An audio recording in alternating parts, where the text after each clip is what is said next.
E aí, meu jogador?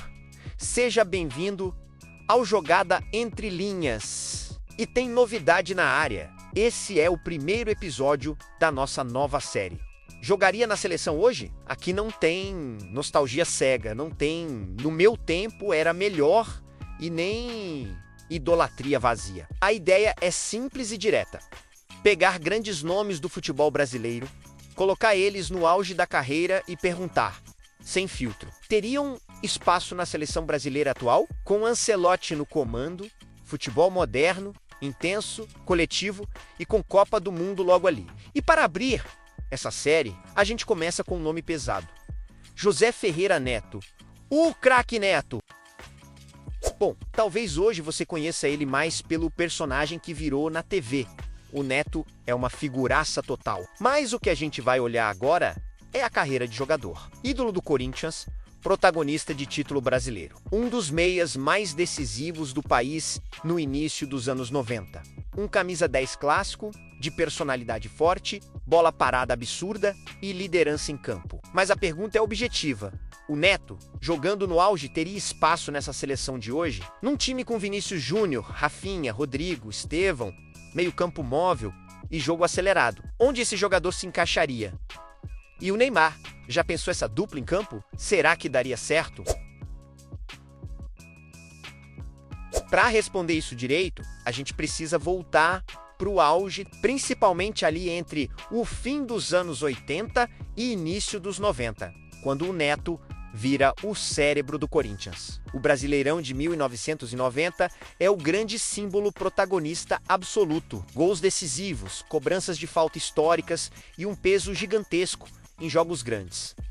Neto não era coadjuvante, era o cara que chamava a responsabilidade quando a bola queimava no pé dos companheiros. Tecnicamente, o craque Neto era diferenciado. Canhota refinada, visão de jogo, passe vertical e uma das melhores bolas paradas da história do futebol brasileiro. Falta frontal, lateral, escanteio, tudo era perigo real.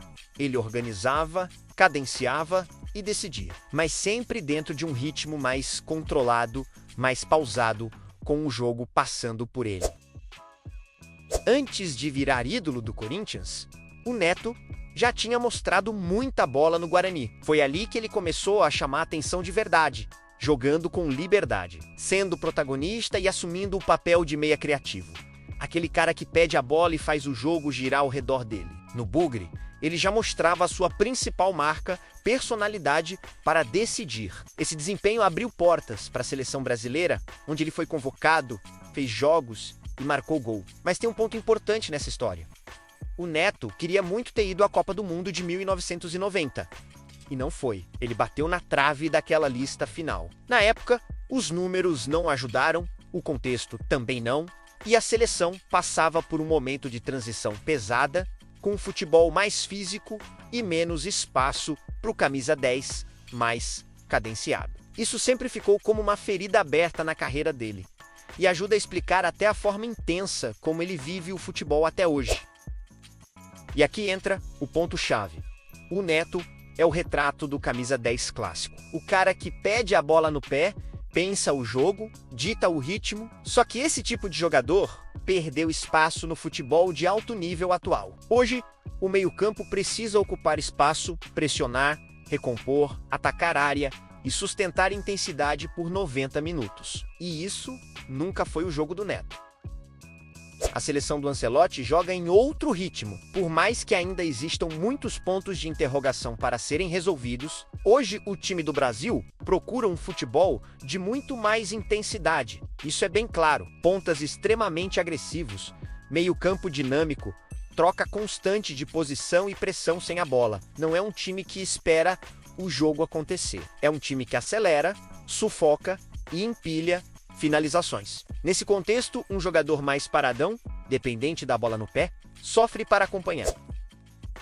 Isso não quer dizer que o Neto não teria utilidade nenhuma. Pelo contrário, em cenário específico, ele seria uma arma pontual. Últimos 15 minutos, jogo travado, defesa fechada, falta perto da área. Ali ele vira ameaça real. Bola parada, muda jogo. E nisso, o Neto sempre foi Absurdo! Poucos jogadores no Brasil bateram falta como ele. Hoje em dia eu diria que não tem ninguém nesse nível. Você se lembra do último gol de falta da seleção? Eu não lembro! Mas beleza. E a Copa? Aí que tá. Copa do Mundo não se ganha só com situação específica, com bola parada. Copa se ganha com encaixe, intensidade, leitura coletiva e capacidade de sustentar o plano de jogo. E com um grupo voando fisicamente ali durante 30, 40 dias, pra mim é nesse ponto que o craque Neto teria dificuldade. Ele não é o cara da pressão alta, da recomposição constante ou da ocupação agressiva de espaço. O jogo teria que se adaptar a ele, e não o contrário. Não acho que seria o ideal. Então vamos ser bem honestos, bem boleiros e bem diretos. Pensando em Copa do Mundo, em que fique bem claro, craque Neto não jogaria nessa seleção atual, nem como titular, nem como peça regular do elenco. Poderia até ser lembrado como opção muito específica de bola parada. Mas Copa do Mundo não é lugar para convocar jogador só para isso. O futebol mudou, o jogo acelerou e o espaço para o camisa 10 clássico praticamente sumiu nesse nível. Isso não diminui a história, o tamanho e a importância do Neto no futebol brasileiro. Ídolo, decisivo e dono de um auge respeitável. Eu sou fã do craque Neto e seu estilo, ele é uma figuraça. Mas quando a gente olha para o jogador que ele foi, tira a nostalgia da frente e olha para o futebol de hoje, o encaixe eu vejo que não acontece. Agora eu quero saber de você. Craque Neto jogaria ou não nessa seleção para buscar o Hexa? Comenta aí. Bora debater sem clubismo. Deixa aquele like e se inscreve no Jogada Entre Linhas, porque aqui a conversa é reta e a análise é sem romantizar. Tamo junto.